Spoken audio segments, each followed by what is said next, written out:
Hello again, and welcome to another Slam Dunklers podcast. This is our 5th episode anniversary.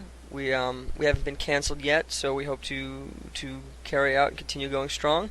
Once again, this is Joe Shea here with John Blevins, and this week we're going to bring you a update on the events that happened at GP Providence, some general structure issues for the team sealed format, and some issues or interesting topics that arose at the event. So, John, I know you had went. Let's get a little players' perspective. So, let me know what you thought of the event and all that. All right.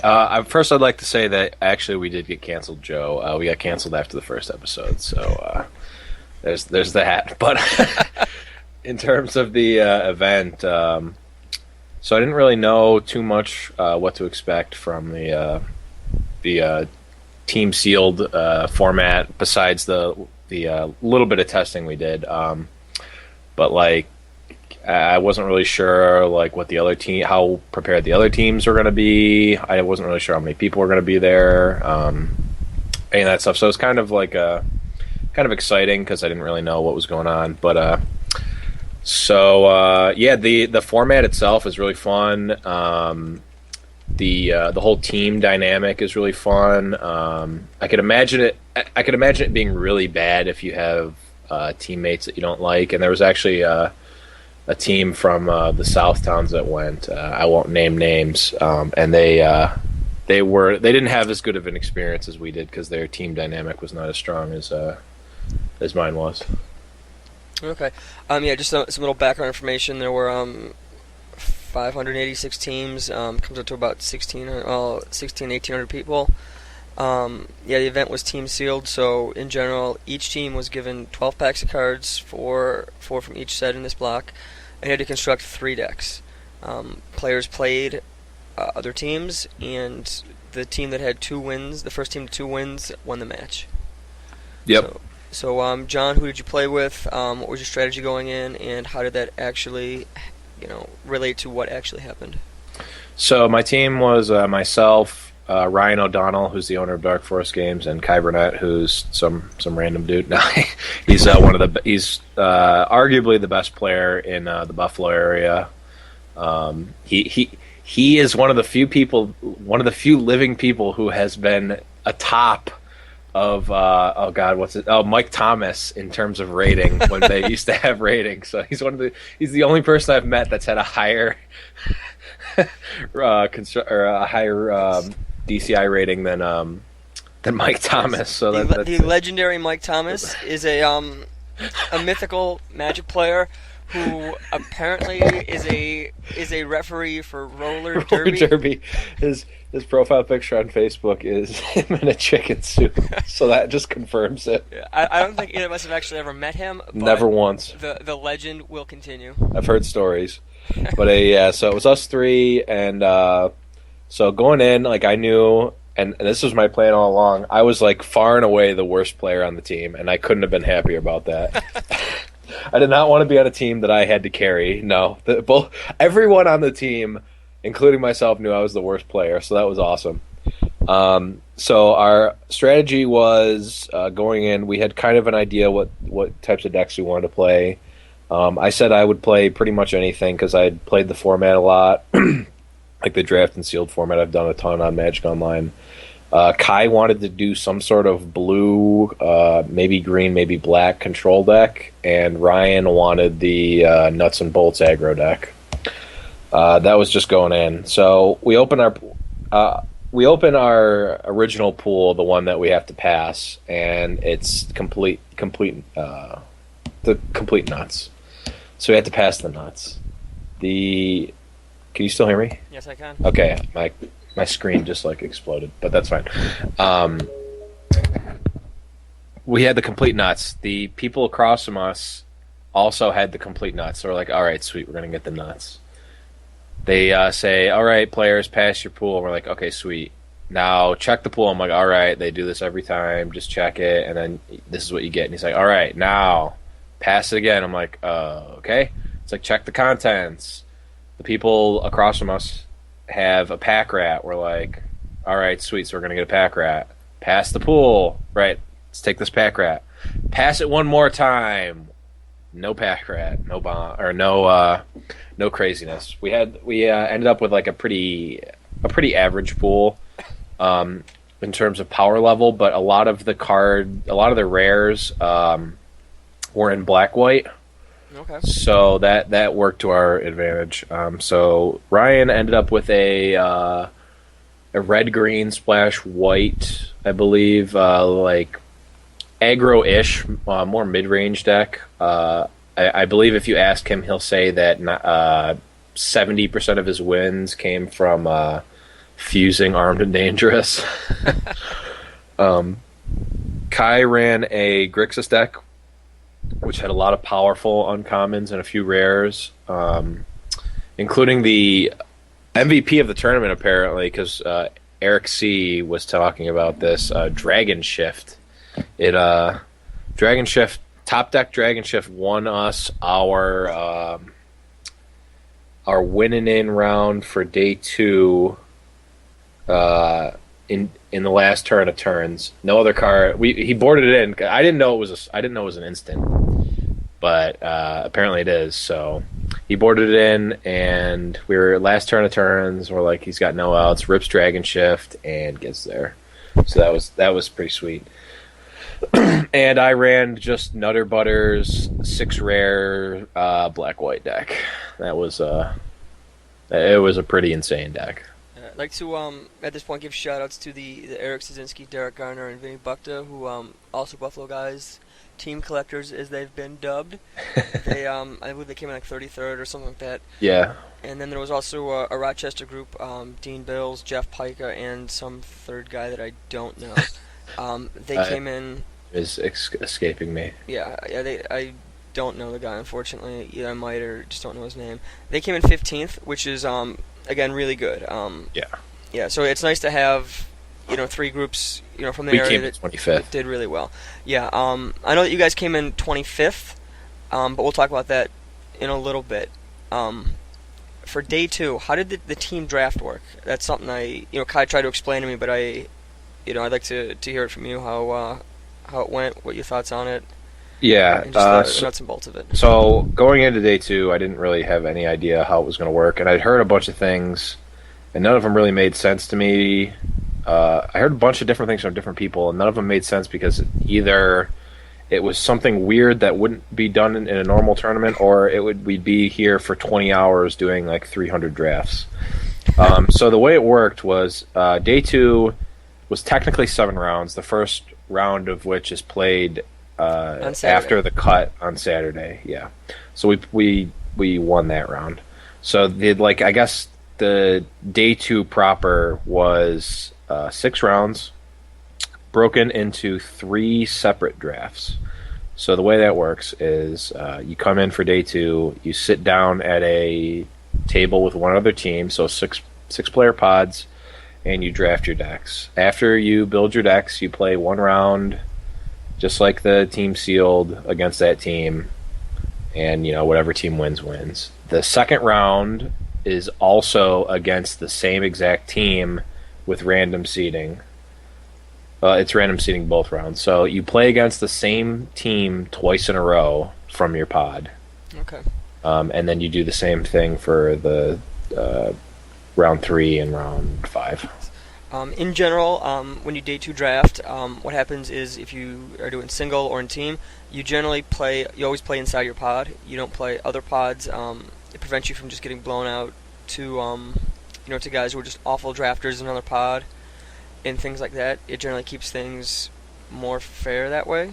So that would make sense in the draft portion of a team event. Yeah. So you had mentioned you guys had come in 25th. Yeah, I know you had mentioned scooping in another team. Yep. What exactly happened there?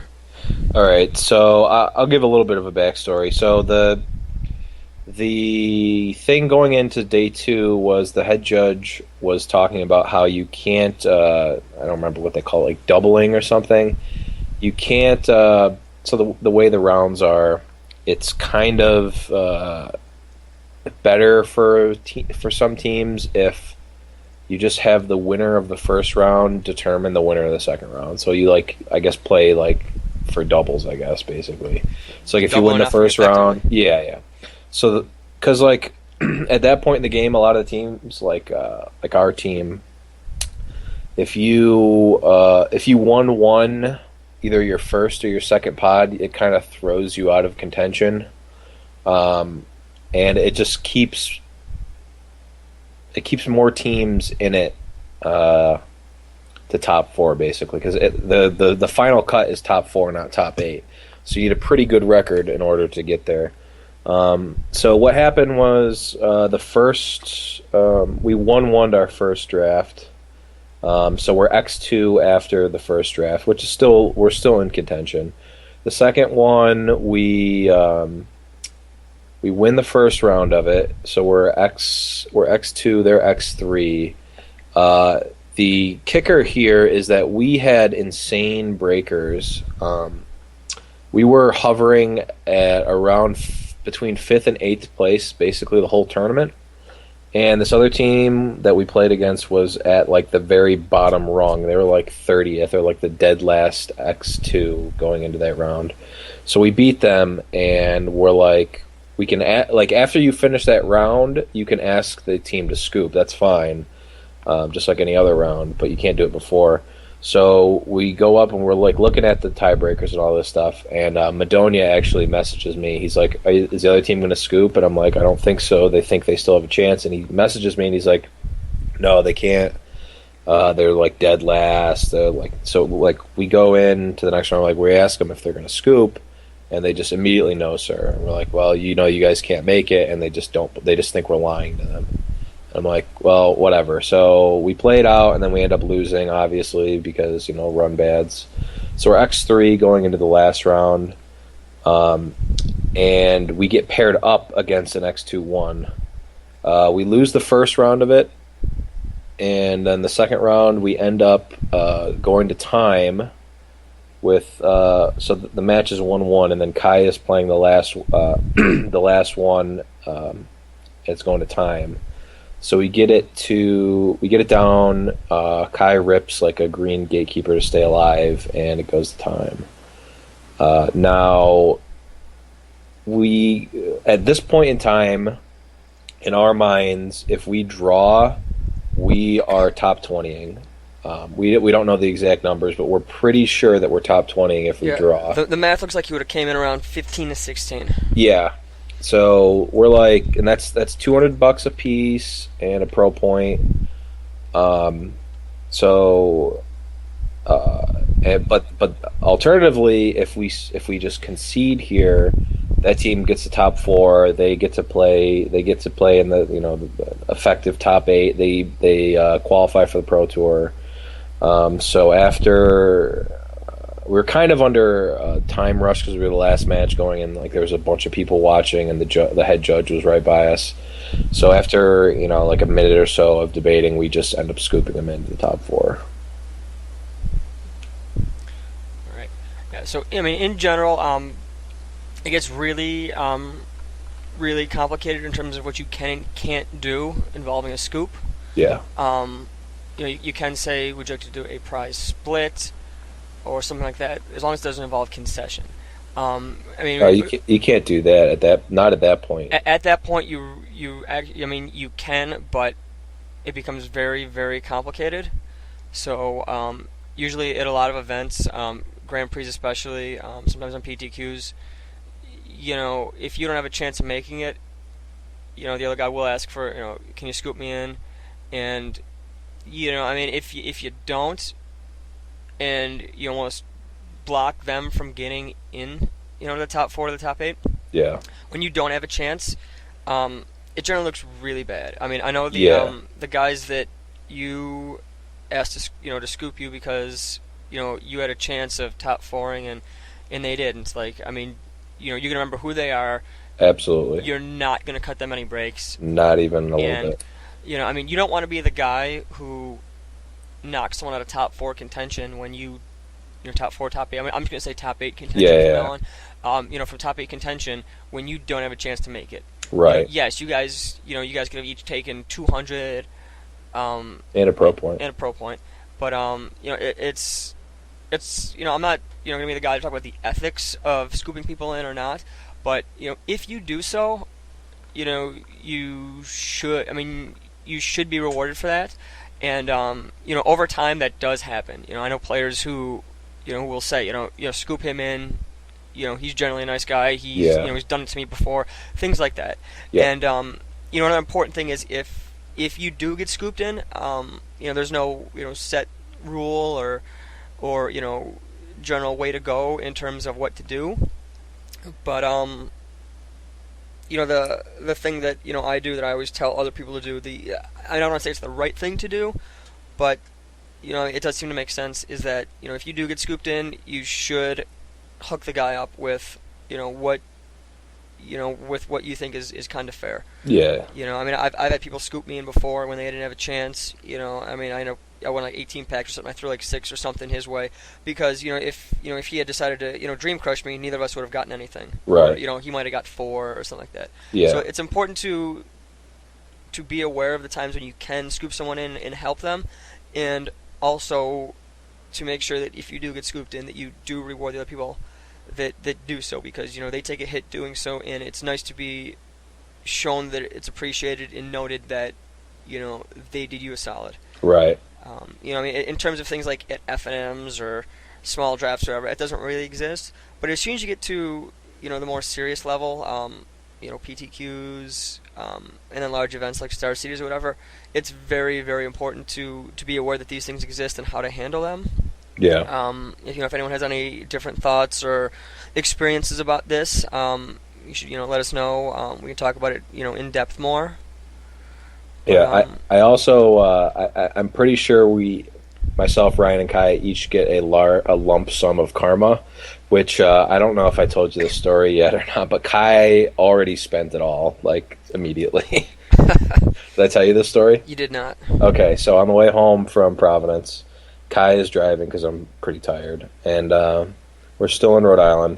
He's going like 500 miles an hour or whatever down some random road.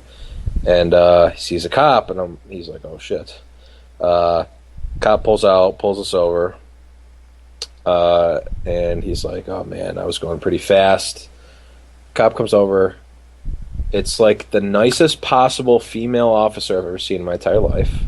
She's got the like Boston accent, like like Peter Griffin, like Quahog accent. She's like, you're going 70 and a 45, and he's like, "Oh, really? I was going. I didn't even realize I thought it was a 55." She's like, "Yeah, it's only a 45." And so, long story short, she comes back. She writes it up and whatever. She comes back. She's like, "Yeah, I only charged you for going 50 and a 45. It's the minimum I could do. It's just a $95 mail-in ticket. If I would have written you up for what you were actually doing, I could have literally ripped your license in half in front of you and given you an $1,800 fine." So I'm like, yeah, Kai cashed his karma in immediately. So yeah, you three had traveled together. Did you have anyone else in your hotel, or was it just you guys? No, it was just us. So we didn't actually have a hotel going there. We just kind of got one, and we got left with what we had. So, long story short, I ended up sleeping on a chair, on a chair, a combination of a chair, an ottoman, and a computer chair for my bed. That was awesome. It was fantastic. I was actually looking for a hotel Friday night out of the convention center. The plans for hotel was with Joe Warren's group, but I guess their car was full and couldn't get us there, and taking a cab each way would have been way too expensive for Friday night, Saturday night, and then Sunday morning. On Saturday morning as well. So I ended up sleeping with in the hotel with Derek, Eric, Vinny, Buck. Me and Stack had it crashed there. They I appreciate the fact they did actually hook me up with that. Derek actually picked us up from the convention center back from the hotel. Nice. So that was a huge solid. Major props to Derek. I'm glad they did so well. I mean, I'm happy the teams did well. It seemed pretty fun. I hate to admit this. Hate to admit it too. I know you always laugh. I unfortunately just failed my judge test again. Yes. I'm gonna get L2 before you, man. You know, I'm telling you. it's very possible. Also, for those who don't know, I'm not even L0. Not even Elzer. Has never actually answered a rules question. Doesn't know the rules. Thinks we're playing Pokemon. But yeah, I figured I'd mention it. Yeah, it sucks. I failed it enough times already, more than enough. Yeah. On the plus side though, I got about 4 or 5 questions wrong because I didn't know the answer, and 6 to 7 wrong because I just misread the question, which I think might have happened because I might have been tired or just burned out from trading or distracted. It might have been a long weekend. I don't know. So yeah, sucks, for lack of a better word. But yeah, like on that note, larger events like Star Cities or Grand Prix or things like that, multi-day events or just events with like 7 plus rounds. In general, players towards the end of the day, towards the end of the weekend, are just exhausted. Their performance suffers. Do you have any advice for doing better at these tournaments in terms of non-play related things to keep you better prepared mentally or physically? Yeah. So there's a couple of things. First is make sure you get enough sleep. I've done it too many times where you get just a couple hours of sleep beforehand. You think, I'm just gonna spike this thing, and maybe that works for a PTQ or whatever. But once you start getting to like the smallest PTQs are 7 rounds, and you can spike a PTQ, at least the Swiss part on like 4 hours of sleep, whatever. But once you get a few easy wins early, you'll be okay. The thing is, once you cut the top 8, that's still, is it 3 more rounds after that? Yes. And that's, depending on how far away the PTQ is, you had to drive 3 hours there, so you're up early in the morning, you're going to be there till late at night, you're going to have to drive back home. Long story short, just get some sleep. That's a big one. Another one is make sure you eat breakfast. As stupid and, elementary as it sounds, a lot of these stores either have like junk food or just like snacks and just garbage to eat. You don't want to be fueling your intensive day on like Rice Krispie treats and Reese cups and things like that. And garbage like that. Yeah, a lot of the some venues have nice meals and stuff that like maybe they're near a mall or something, but like a lot of times, especially if you're you can't really leave the venue or you don't really want to, and so you can't really go out and get food. So make sure you either eat beforehand or like preferably carry something to eat during the day. I would say if you can bring food, fruit generally travels pretty well. Apples or bananas, something like that. And if you can try to pack a sandwich, it's really good. You can always have the intent to say, one of my rounds is going to finish early, and I'll have 20 minutes to go walk and get food, then it'll be a 10-minute layover between rounds, and I'll have time to eat. But you don't want to be in a position where you're starving and you don't have food. Yeah. So, little snacks like apples, bananas, things like oranges, whatever. I mean, I'm not really, too big of a fruit person. Trail mix, nuts, that stuff will, tide you over, and it's just very important. It's one of those things that, going into any round, if I'm feeling good and energized and not dragging, and my opponent he's dead. Yeah. I mean, that could turn the odds of me winning, up to 5, 10, 20%. Absolutely. If he's misplaying. And, if you want to, to just really crush it in the later rounds, and the later rounds are the ones that matter. Yep. They're the ones where you're playing for top 8, or you're playing for day 2, or you're playing to stay, X1 going into the last round, or something like that. Along with that is water. Yep, absolutely. Got to drink water. If you can, just carry a water bottle around, keep filling it up. That's really important. Yeah. In terms of decks, don't build your deck while you're there. Yeah, that's the worst. That's hard. That's definitely a hard thing because some people are just that way. But if you can go in, with your deck, you're not having to track cards down. You can spend more time just focusing on the event, relaxing, as opposed to getting worked up over trying to find your last Geist to St. Traft or something like that. I mean, Geists are going to be relatively easy to find. How about tracking down a couple of commons? That's the worst. That's the worst because, in general, at most events, the stores don't carry that many commons because, they don't sell. Yeah, they don't sell, and, it's hard to find one just going to the trade tables.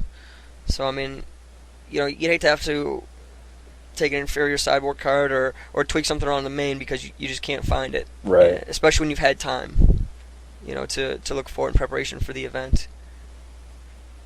Yeah. Besides that, I think that's mostly. It's probably about it. Yeah, I mean the basics at least. Yeah, I'm not sure about everything, but I mean that's a great way to improve your odds of winning and things like that. I mean, if you can think of anything else, we can bring it up later on, but. Yeah, it seems to be the things that generally help me the most. Be rested. I mean, they're generally physical things. Be rested, have food, have water. I mean, another thing too is if if you know some people who are also there, just just say, hey, I'm kind of starving here. You guys go run and grab me some food. Especially if Buffalo guys or friends or whatever. Yep. It's huge, and it will help. Yeah, and if you're done with your round or something, and you see one of your friends is still playing or whatever, and it's late in the day, just ask them if you're you're going to get food. Just ask them if what do you want me to pick you up something. Maybe they'll say no, but it's always worth it. It's great to ask because if you do help them, just making sure your friends aren't starving. Yeah. Some Magic players could use the lack of calories, but I'm right here, man. Come on. So yeah, in Rhode Island, I exclusively went to fail my judge test, and that went well. So I had I had Friday and Saturday and most of Sunday to trade as well. So I had I'd done that. The trade tables were a little bit on the lighter side. My general theory behind that was people weren't dropping as frequently because it was a team event, and they're not able to just drop by themselves because. Their teammates also have the responsibility there. So I think a lot of people just stayed in later and didn't hate the trade tables. Excuse me. But yeah, trading went pretty well. There's a few things though about trading that I'd like to bring up. Oh, hold on before you do that. Yes. We almost forgot. Shout out to Bianchi, Alex Bianchi, who won the Super Sunday sealed. Top 8 thing to get the invite to Wizards headquarters and play in that tournament and meet the staff. That? Yeah, he did. Excellent. I heard he was in the top 4. So he was in the top 4 of the sealed one, and then the top 4 of the sealed and the top 4 of the standard play a top 8 draft, later in the day, and he won the draft. Awesome. That's another great thing. I didn't even know about that. So that's really cool. Yep. Yeah, the Super Sunday Series, this giant tournament. You get a trip out to Seattle or something like that. You get to go to Wizards headquarters and things like that. See the original Black Lotus or whatever. I don't know.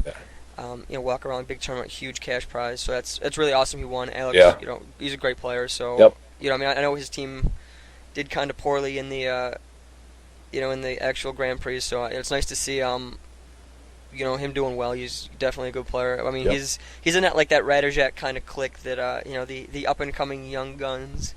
Young guns are older than I am. Yeah. But yeah, excellent work for him. Hope he enjoys the trip, things like that. I'll have to congratulate him in person when I see him. But yeah, sorry, I just had to make sure we got that in. That's great. I didn't even know it, so that's awesome.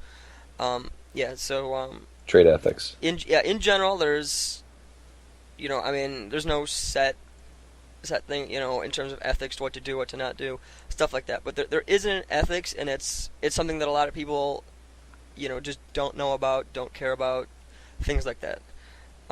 There's a few major no-nos that I saw this weekend, which, I mean, people at Grand Prix are generally really good in terms of that, they kind of know the ins and outs, they know what not to do, what to do, things like that.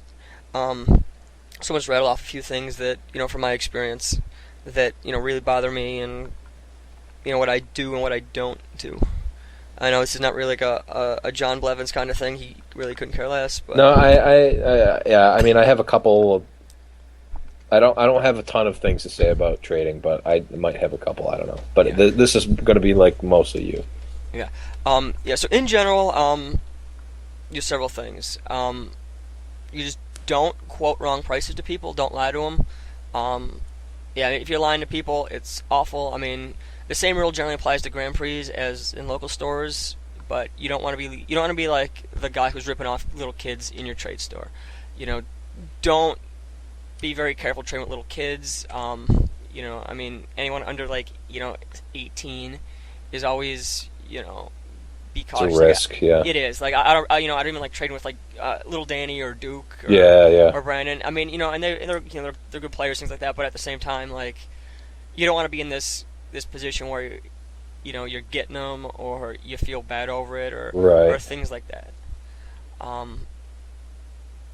A big thing is, for me personally, this has worked for me very, very well, is you don't piss off anyone in your local community.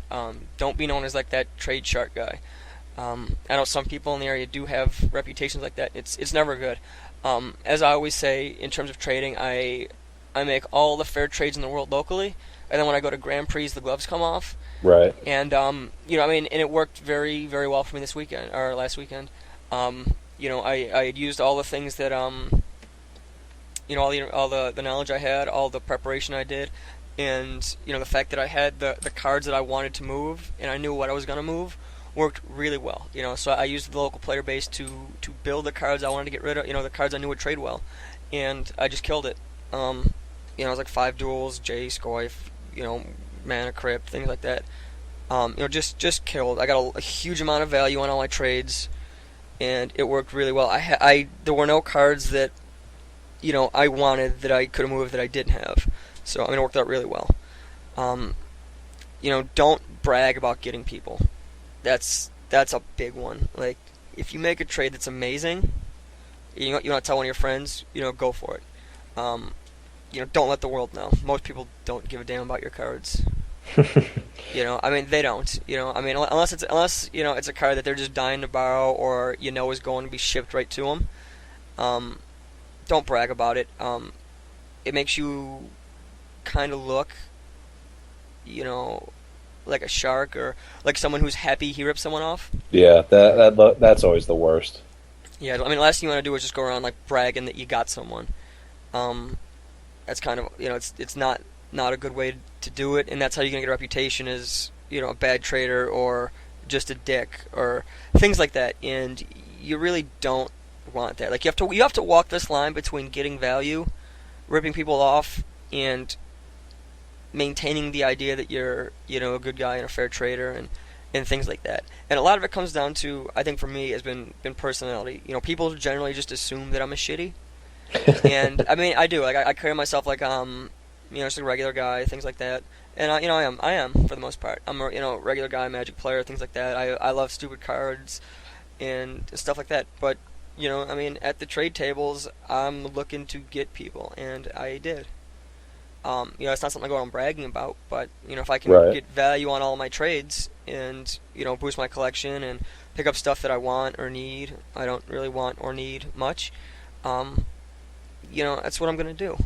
And the worst thing I can do is go around just telling people how my trades went, or I just did. Yeah, but like you don't want to be like, oh yeah, this one kid I traded with, I completely ripped him off, destroyed him. It's like, yeah, I made a bunch of trades, made a bunch of value on my collection. It's like, that's fine. Just don't I don't know, just it's all about the way you present yourself with it. Like, it's like, oh yeah, I netted 300 or something at the GP. That's just throwing out random numbers. It's not you don't want to be like, oh yeah, I ripped off every single person I trade with. They had no idea what was going on. Yeah. And go ahead. So I don't know if you're going to get to this or not, but is there an update on Snack to Power? There is an update on Snack to Power. The the event was again really strange. There was generally, at most Grand Prix or large events, there's like an area that's almost, it's almost like a Wall Street trading pit where there's like 30 to 40 guys, 50 guys just sitting there just trading, slinging cards. And there wasn't at this event. There was maybe like a table with like 8-10 players at any given time, and it was really strange. So what happened was I I started with a Millville peanut butter chocolate chip granola bar. It's like the Aldi's brand. I love the name Millville. So like anytime I play like a draw on your deck, I'm just gonna say we're going to Millville. We're going to Millville. And then if I mill someone, I'll just throw like a granola bar at him or something. You can mill me out anytime you want. There you go. But yeah. So I made 2 trades. I started with a granola bar, moved into a promo dried militant. Which is a pretty good jump. It was a solid thing, as opposed to like a bulk rare or something. Promo cards generally trade pretty well to some people. They're the kind of things that will sit in your binder for a long time, but when you move them, you might be able to get some value on them. Right. And I was able to get value on this. I moved it into a Drogskol Reaver, if you don't remember, is Dr. Hands. Yep. And Mangara of the Corindor. I pronounced that wrong, probably. No, that's about right. Close enough. A face reward, and the big ticket item was an Eye of Ugin. Yeah, the person assumed the Eye of Ugin was like a couple dollars and was mistaken. And I mean, in general, the other cards were kind of just small, kind of jank stuff, but the Eye of Ugin was huge. So that was probably the jump that I needed to make to get the ball really rolling. Yep. So yeah, I think now I'll be in good shape. But I had to really put that on the back burner because the trades were kind of getting really intense, and I didn't want to keep track of all the smaller things. People were looking at bigger stuff. And actually, I was gonna trade for a Time Walk. I actually turned it down. The guy he told me in between 4 and 5 for it, and I said, I could do like 4 1/4. It was in pretty bad shape. It was kind of scuffed up. It was, it was dinged up a lot. And we're working on it. He pulled out some stuff, and I was on the fence on it. I was like, I can move these things for a Time Lock, but then I kept looking at the card, and it looked like it had some ink on it, as though someone had sharpied around the edges of it. Ugh, that's the worst. It was, and I was on the fence, and I was like, 4 1/4, I can consider it. But then he wanted like 8 Death Rights to boost up to like 530 or something like that, and I was on the fence still, and I did pass. So it's important to kind of know, when to walk away from a trade. That's the best advice I can give to someone who trades, who doesn't want to feel like they got ripped off or have like a bad taste in their mouth, is if you're unsure, just walk away. I was honest with the guy. I told him, I was like, I know we just did put some work into this. You went through binders, you pulled out stuff, and I was like, I'm sorry, man, I can't do it. I wouldn't feel comfortable making that trade. Yeah. And he might have been pissed. I don't know. I think you do know. I don't know. He seemed okay with it. Yeah. I mean, honestly, I don't care though, because I'm not gonna, pigeonhole myself into making a bad trade and having to regret it. Right. I was giving up, a lot of decent things, nothing, too amazing, but at the same time, forcing myself to make a trade for, a card that I was on the fence about. I mean, I really want a Time Walk, but I'm not gonna settle for something that I don't want. Right. And yes, there's another thing. If someone is trading, don't say a word, don't do anything, unless it's a young kid who's getting ripped off. Right. Or they ask for a price. If they ask you for an opinion, give it. You don't have to if you don't want to, whatever. But don't make yourself, part of a trade that you're not involved in. Oh yeah, that is the like. I don't trade a whole lot, but that's the absolute worst thing to do. Yeah. It's like people like you'll be trading and you might have value on your side, and they'll come up and be like, "Oh, are you making that trade? Oh, do you know how much that's worth?" And I'm like, looking at the person like, "Dude, shut the hell up." Yeah. Like I don't know why people feel the need to do this, but it's like it's terrible. It's like really really angers me when people do this. Yeah. I mean, in general, like that's a good way, for you to just really kind of be, excluded. If you're known as a bad, trader ripping off kids or things like that, that's awful. But at the same time, you don't want to be the guy who goes around screwing up trades. I mean, in general, there's an expression, it's called honor among thieves. And it's pretty much like, you don't screw me or make it, your intention to screw my trades up or things like that, and I don't do the same to you. Right. It's kind of like, it goes back to the whole, like, scooping someone into the top 4. Don't dream crush me, and I won't dream crush you. Right. I was actually in a trade, I got like a Japanese or Chinese or something foil heritage shirt. The guy put it at $15. You know, we made the trade. Then like right after the trade, the guy's friend said, you know, why the hell did you make that trade? You know, this was probably worth more, and this is probably worth more. You don't need that card, things like that. You know, the guy waited for his friend to make this trade before he said anything. And, you know, I mean, I wasn't, like, killing him in value or anything. I was just, you know, I was getting rid of cards that I gave some valor kits or whatever. It was, like, a big trade with a lot of random stuff. You know, I was getting stuff that, you know, the Heritage, you put it at, like, 15. I don't know what it's worth. It's cool, among other things. It's probably got, you know, more value than 15. And, so, yeah, that happened, and I was like, okay, whatever. And in terms of not interjecting, one of the biggest no-nos is if there's someone's making a trade, don't say, "Hey, I'll give you more for that card." Don't don't make yourself involved in a trade. More importantly, don't put yourself in a position to jump in front of someone. Yeah, for a trade. don't Joe Shea their trade. Don't Joe Shea their trade. You know, there's really only one way to say that, and it's don't Joe Shea their trade. You know, and this rule is generally kind of, it had some vagueness to it. You know, in terms of that, if I'm trading somewhere, and you know me, and you want to trade next to me, that's fine. But if I'm trading with a group of people, don't pick off, you know, his friend to trade for the cards that I was interested in. Right. You kind of have to, from my experience, the best way to do things like that is to just, you know, say, hey, you know, what are you interested in? You know, have your friend tell you whatever, have the other guy saying, and say, I won't trade for that stuff, I'll trade for other things. Because you don't want to be stepping on guys' toes. Like, you know, in general, you don't want to step on my toes, because if you do, I'm just going to go out. I'm going to go out of my way. Well, no, I'm not going to go out of my way. I'm going to make it my business to make sure that your trading this weekend doesn't work. Right. You know, because if you get me, I'm going to just ruin every trade you have. And I'm fine with it. And, you know, it applies locally, it applies, you know, at bigger events. And, you know, I've had some experiences where, you know, people, and I wouldn't say they've gotten me on trades. They've, you know, we've made a trade, and like I picked up a card, and it proceeded to tank in like the next week or two.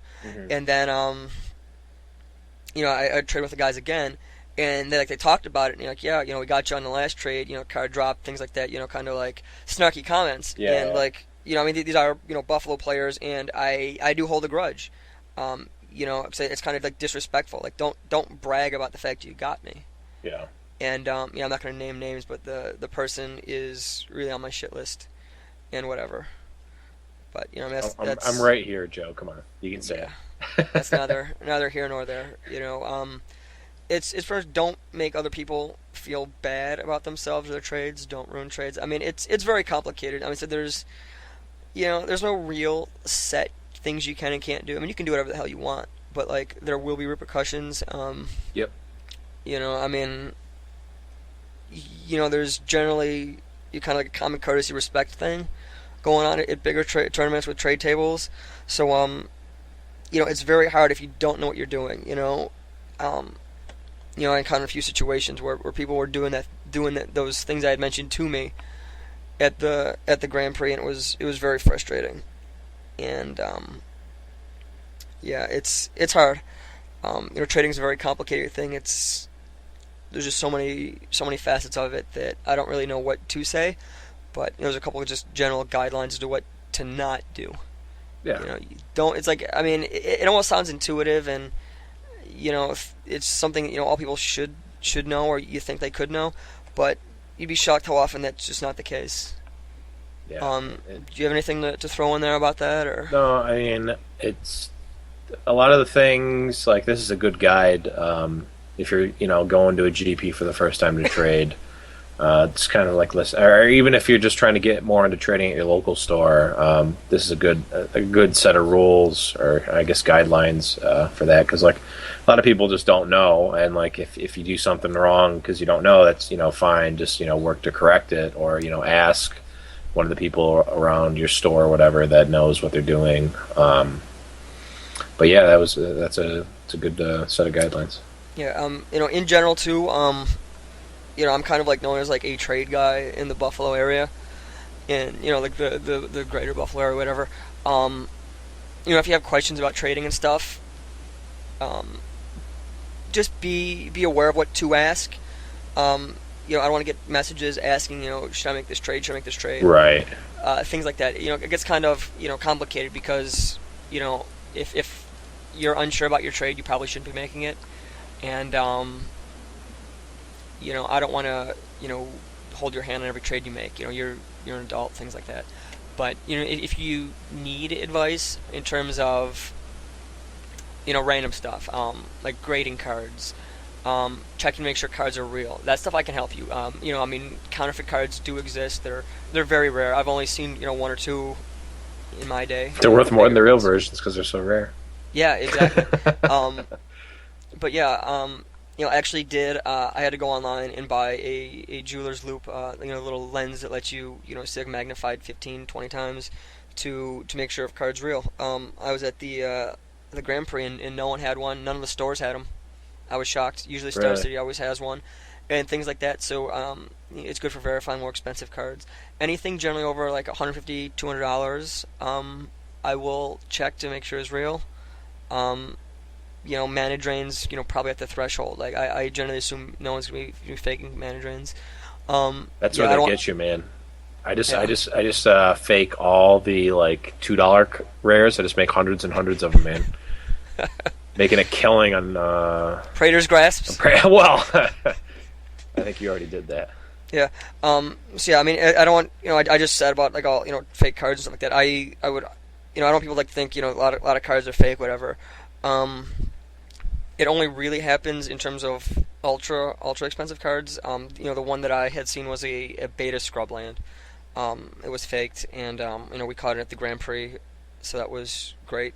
Before the trade actually happened, I was actually not involved in the trade, but it was one of those times I actually did make myself part of that trade. I looked at the card, I was interested in it.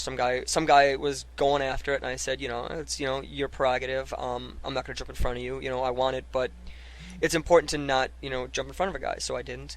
But I said, they were working hammer out a trade. It was like 4 sculptors, like 3 Force of Wills or something. It was a pretty big trade. This one sculptors were like $50, so it was same thing with forces. It was like 4 Jaces, 4 Force of Wills, a couple duels or something. And I asked, can I look at that card again? And I said, it doesn't look right. My eyesight's not the greatest in terms of clarity and crispness, but I said I don't think it's good. And I said go to Star City, and he said, are you sure? And I said, you're losing nothing by doing so. Just check it out. And turned out to be like a collector's edition card that, was kind of fused with the back of a regular card.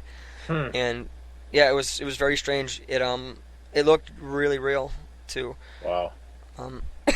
Yeah, it was great to catch a huge scam kind of thing going on like that. So that was really awesome. Yeah, in general, that's pretty much all I got for trading. If people are interested in trading, things like that, you can hit me up. If you have any questions about trading or, anything else you want me to talk about that I haven't touched, hit us up on the group or whatever. So yeah, Modern Masters, John, is actually a thing. Yeah, it's pretty sweet. Yeah, packs were opened. I wish they weren't open. Yeah.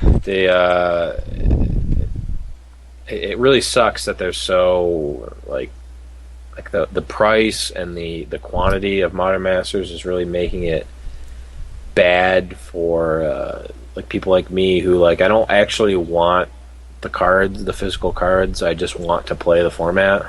Yeah. There's just not a lot of ways to do that. Yeah, I think now that the cards, I know we had talked about Modern Masters as a set and things like that, but now that the cards are actually out and packs being opened and people are getting a better idea of what's going on, I think Wizards kind of, I don't want to say shot themselves in the foot, but they definitely gave false hope to people who wanted to get into Modern. Yeah. Might be newer players. Some decks like Affinity, it was going to be a lot easier to get into. Ravagers was a rare. Archon Ravager was a rare. Yep. Blake Moth was a rare. Glimmer Void, rare. And the demand for Affinity stuff is not exceptionally high, so the cards, kind of tanked a bit. Like I say, they tanked. They dropped a decent amount. So cards like that are available. You can play decks like Affinity. trying to think of other decks. Kiki Pod or decks like that. They're not bad because Kiki Jiki's now, reprinted, and while he's a mythic, it does increase the card pool a little bit. Yeah. Resto, Birthing Pod, a lot of the other pieces are kind of small with Shocklands and Modern. Those decks are kind of viable. But there's a couple kind of cards that stick out like sore thumbs. And I would say two of those are Confidant and Goyf. Yep, the big booms from the Modern Masters. Yeah, I don't know what people were assuming, but I mean it was clear from day one those cards are going to be mythic, and with a limited print run, there's not going to be enough. I don't have the actual breakdown of mythics and things like that right here in front of me, but just off the top of my head, I'm going to guess that you will get maybe one Goyf per 3-4 boxes. Yeah. Which would mean 2 per case or 1.5 per case. And, there's only a small number of, cases that each store could generally get. Yeah, Dark Forest got, I think, 6 cases. Yeah, Dark Forest got 6. I know a couple of stores got 3. I don't know how many collectors got. But, in general, that's maybe 3. Excluding any foils. You can assume maybe 1 or 2 get cracked. But, excluding that, there's probably 3 sets of Goyfs that were opened in the Buffalo area. Yeah. And, I'm sorry, that's not enough for people who want to play any green deck in Modern or Legacy. Yeah. It gave the illusion that Modern would be a more accessible format, and it is for some cards, but, Confidants and Goyfs are still going to break your bank. Yeah, the whole,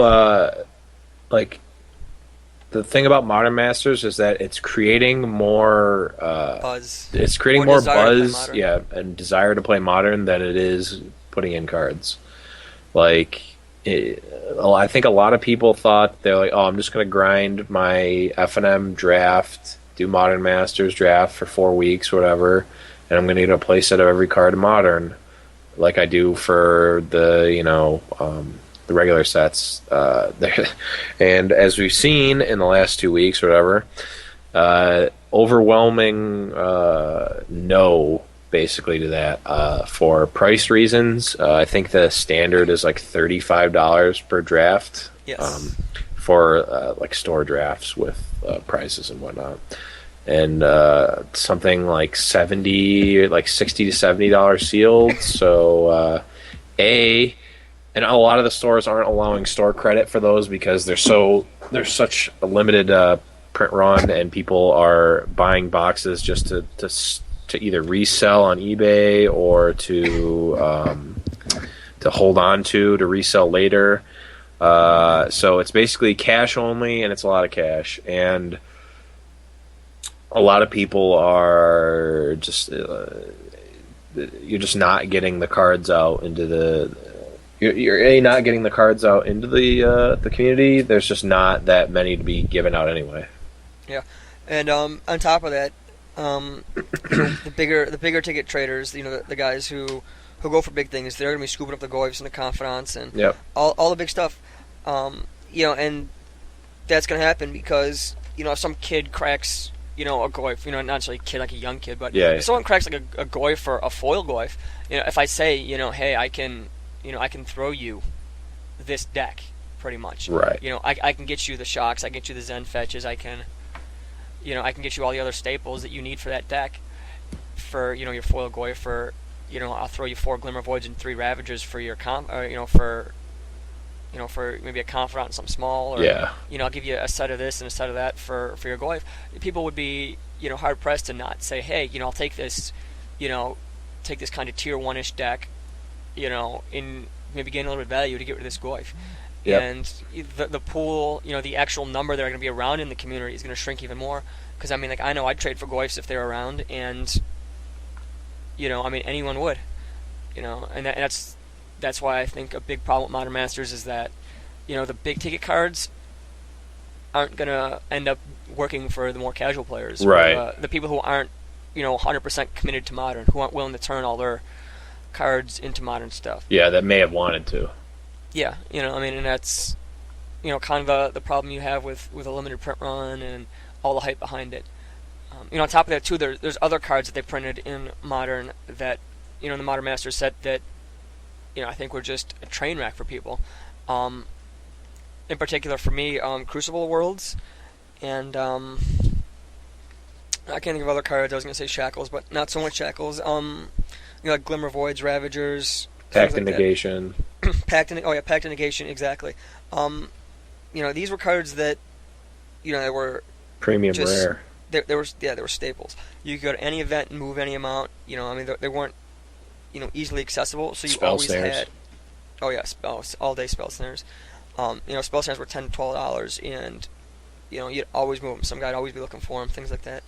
And they held their value very well. They traded very well. But with Modern Masters, they're going to tank. Lava Spikes were always solid $4 all day. Guys need it for red decks, for Modern, for Legacy. You guys want it for casual. But now, like reprint as a common, you're really just exploding the card pool for them. Yep. Lightning Helix is going to see this Path to Exile. So yeah, what happens is it seems like Wizards failed to really improve the number of top tier staples, but then they also destroyed these niche staples in terms of price. The price is going to really bottom out. Yep. Like Crucible of Worlds. Like I don't know why, for the love of God, Crucible was reprinted. Yeah. And don't get me wrong, Crucible Worlds getting reprinted is not that big of a deal, for the most part, but to say it's a Modern card is kind of absurd. I've never seen it played in a Modern deck. Yeah, no, it's not real. It's just happens to be legal in a set where Modern is legal. Yeah. Chalice of the Void. Rarely see those in Modern. That's at least like a niche sideboard card. Yeah, it doesn't really see that much play, and to just jam it as a rare really just kind of kills people who own their set and weren't committed to it, would have considered moving them. Mm-hmm. Going to kill the value of $5, $3-4 on each. I could see Chalices being down to like 7 or 6 as opposed to like the 8 to 12 that they just sat at forever. Yep. Another thing too is Crucible of the World is going to be reprinted as a Judge foil, and yeah, who even cares now? Yeah, honestly, it's a card that it is kind of a commander thing, and I see for Modern Masters they probably had this secondary purpose of reprinting all these cards for the commander groups, and that's cool. Pack, yeah, that's cool and all, but at the same time, like, you really don't want to just say you're doing one thing and then just blindside everyone. I really think that in particular the dragons, the Kamigawa dragons would have been better served as rares. Absolutely. Just being able to up 5 of these cards that that were in the rare section of Mythics would have really helped that. I don't know which ones, but that would have been helpful. Yeah, like they could have put Ravager at Mythic. They could have put Crucible's like a Mythic-ish card. Like, it seems really powerful. It is. You can play lands from your yard, which seems. It goes against the general flow of the game. Yeah. Not in a bad sense, just in the sense that where it has this feel that like you're going against the general things of Magic. It does feel like a Mythic to me. Yeah. Yep. Yeah. In other news, Mutavault, they said was going to be reprinted in M14, and that's going to be just a rare. Yeah, that's insane. That seems just crazy. They're really just tanking the price on that. I don't know. Mutavault as a rare seems wrong. It seems mythical. It's. I think it's mythical. It's mythic just because of the implications it had for like for standard and because is Mishra's Factory mythic? Are the Zendikar mainlands mythic? Probably not. The Zendikar ones aren't, but in terms of Mutavault, it does play very, very well with tribal themes. Yeah. And Slivers is going to be a thing, so that's a tribe. Especially with all their Slivers get pumped and things like that. I could see Mutavault being mythic. Like, I'm not shocked that it's a rare. I'm actually quite glad that it's not, because I think it would go up in price if it were reprinted mythic. I don't know. I don't think it's an auto include in most decks. I think I think it'll be format defining in standard. Really? Like it. It was in especially considering that there's no manlands now, and that the Gavney Township cycle is going to be rotating. There's no utility lands right Okay. now, and like the having man lands is just a good way for control decks to not have to put win cons in their deck. Yeah. I mean, even I guess Mutavault's not like the best one for that, but like just in general, having man lands is a good thing. Being able to run, Some of us run Trading Post, John, for a win con. being able to run, I don't know, like maybe 26 or 27 lands in your aggro deck because 4 of your lands are creatures is a thing. They're wrath resistant. Yeah, wrath resistant. They just allow you to play more smooth. Although Mutavault doesn't add colored mana, but for a lot for like 1 or 2 color decks, being able to have more consistent mana draws because you don't have to worry about flooding out as much because 4 of your lands are creatures is a format defining level card at least. That's a good point. I didn't really play when in the whole Lorwyn cycle. Like I'm not sure if part of the huge draw of Mutavault was that it was tribal and like fairies were insane, and that Mutavault just helped that a little bit more. It had a lot of sure. interactions that were favorable because of its creature type, but just being a 2/2, just being a man land was really good. Got you. So yes, I have some huge news that I haven't told you yet. You haven't told me yet? I haven't told you yet. I haven't told anyone. Oh, okay. Yeah, this might be a bit of a shocker. I was actually saving this for towards the end, make everyone listen for the big news at the end. At the judge conference, I had met someone from Wizards. Some higher up guy. I think he's like the head of Premier Play or something like that. And I spent about a good 20 to 30 minutes talking to him about getting Buffalo a PTQ. So I'm pretty sure that the wheels are in motion right now. Nice. That's pretty awesome. Yeah, I'm working with David Adams. I had emailed Sean Orange a bit. We had talked back and forth about it. Yeah, he was currently prepping for the Origin stuff going on in Columbus this week. But as soon as he gets back and Dave and Adam are around, I'm going to just talk to Sean, have hopefully maybe a sit-down talk with him for about 20, 30 minutes, and outline what we can do to get a PTQ. Get a PTQ. That would be insane. Yeah, I don't, I can't, make guarantees or anything like that, but like I did spend a good amount of time talking with him, presented a really good case, and he took my name, took my number, he wrote some stuff down, and I think this might be really, really looking good. And I mean, if not, it's still something that David Adams is gonna have to go through anyway to get their PTQ. Right. So I mean, at least having mentioned that we've got a player base that's supportive and. Did you mention the podcast? I did. That's awesome. No. You scum. The last thing I want is this guy thinking that one of the judges in the Buffalo area goes on calling people shitty. No. Yeah. Oh, actually. Yeah, I'd say that'll hopefully work out well. I'll give you guys updates in terms of what happens later on. But in terms of shitties, John, if you like to give a little background on the word and stuff like that, it might clear some things. Or I heard it being misused a lot recently, and I'd like you to say what it is, what we mean by it, who it's meant to describe, things like that. So it's basically I guess like a term of endearment, really. Like every time we see each other after a while, like at GP Providence, we'll come up like, "Hey, what up, shitty?"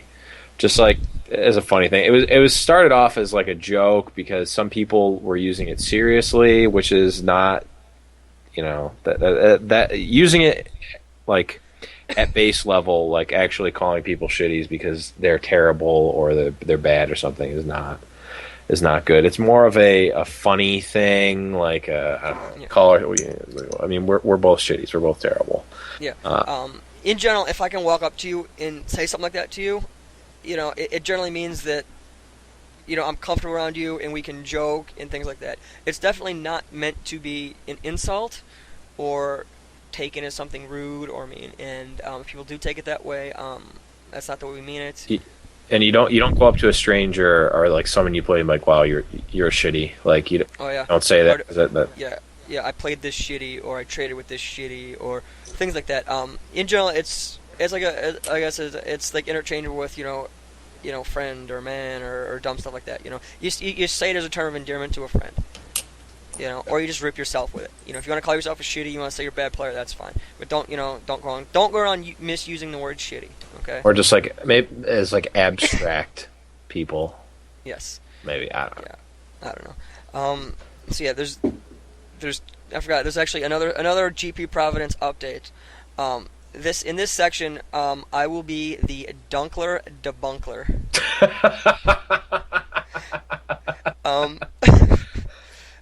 As we were leaving Grand Prix Providence on Sunday, I saw Craig Wesco.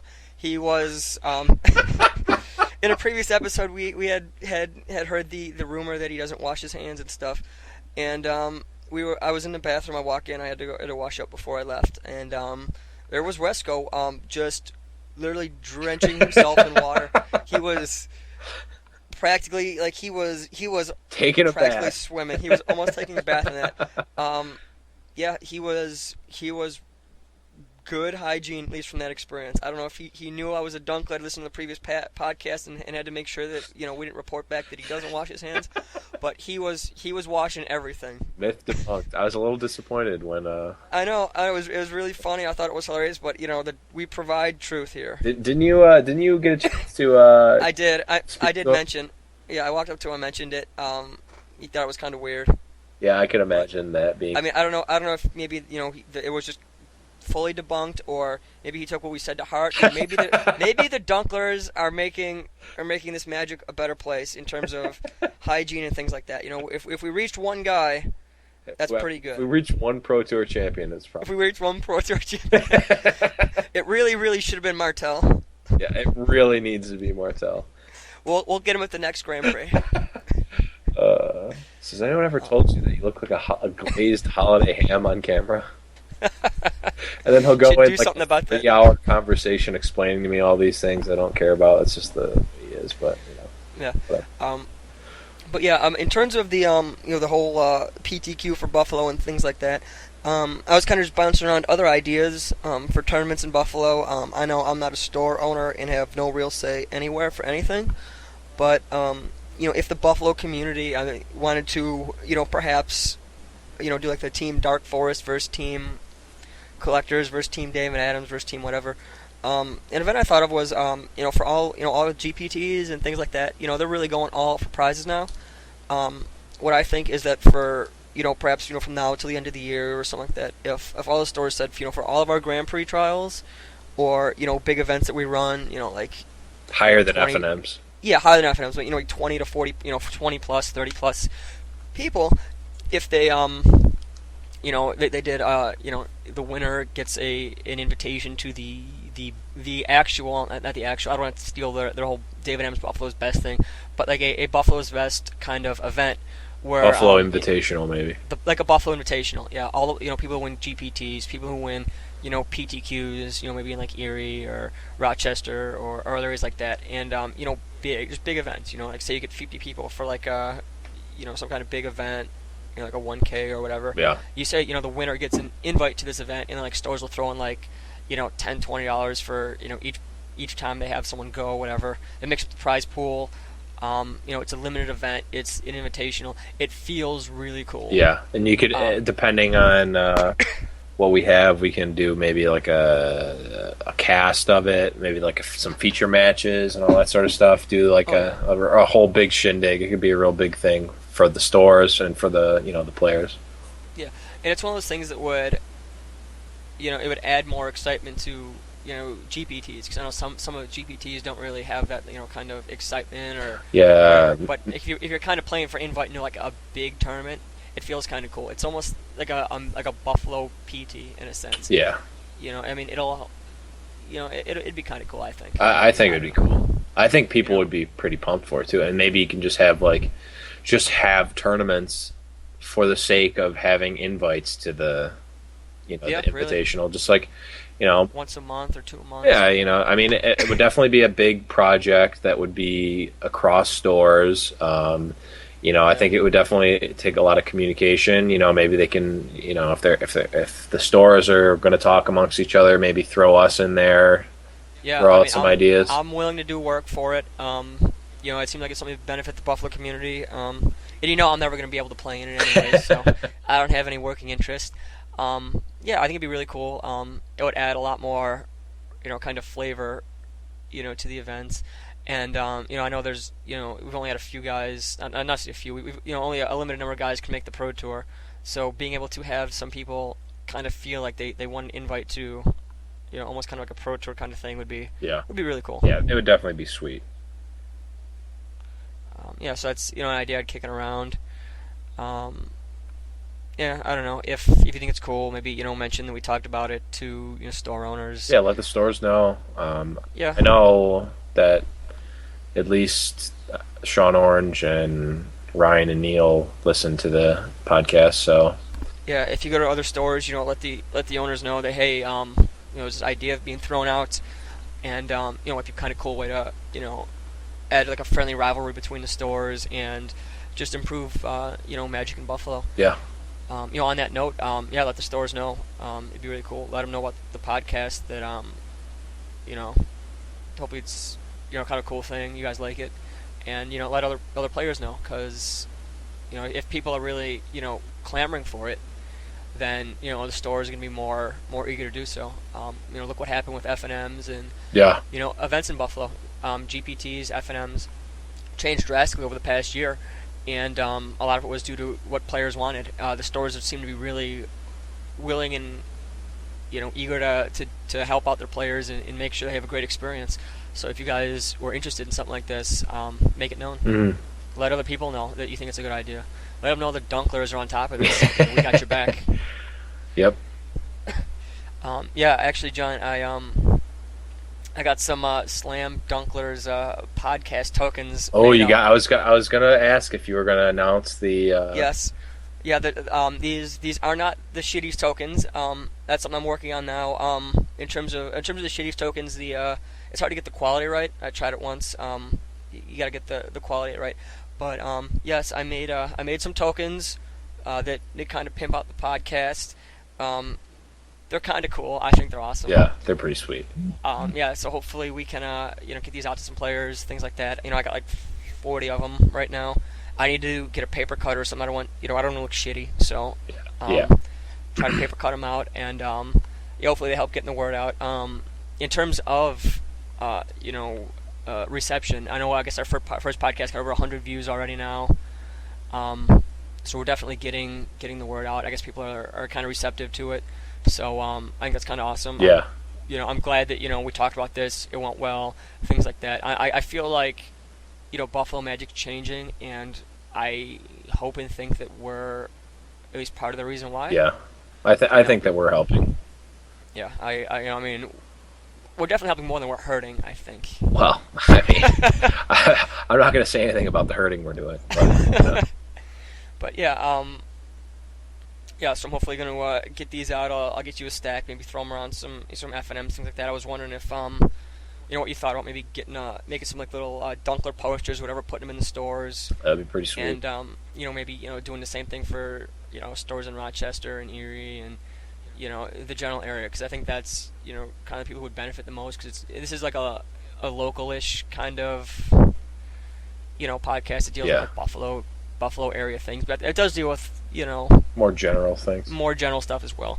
So maybe we'll hit the word out to these other guys. It's a good way to get bigger tournaments out. Maybe the Rochester guys, the Erie guys, maybe even Syracuse would be interested in being part of this, like this local invitational tournament. Yeah, that'd be pretty sweet. That would be really cool. Yeah, I mean, I think it'd be a good way to get all the the better players in the area doing so, and being in an event invitational. I mean, I think it's just really an awesome idea. I don't know. I think it's awesome. Yeah. So on that note, I don't think we have anything else that we plan on talking about. I think we've exhausted. I think we're at almost an hour and a half. Yeah, I think we gotta save a little bit for the fishes. So just as a wrap up, keep getting the word out. Let your stores know about possibly that invite tournament.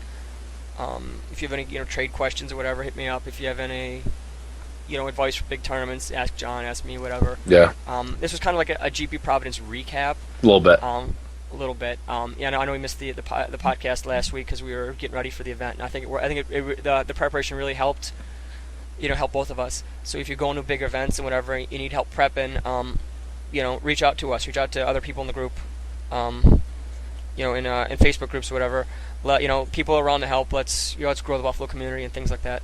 Yeah, and if you if you like the podcast and you don't see either Joe or me, tell your store owner that you liked it. If you're at Dark Forest, they know about it, but if you're at one of the other stores, they might not know about the podcast. Have them like the page. Have them, if they want to do like some sort of cross promotion with us, let the store know, let us know. In terms of any cross promotion or anything like that, we will not take money or cards. Yeah, we're not looking to do it for that. We don't want any money or any gifts or things like that.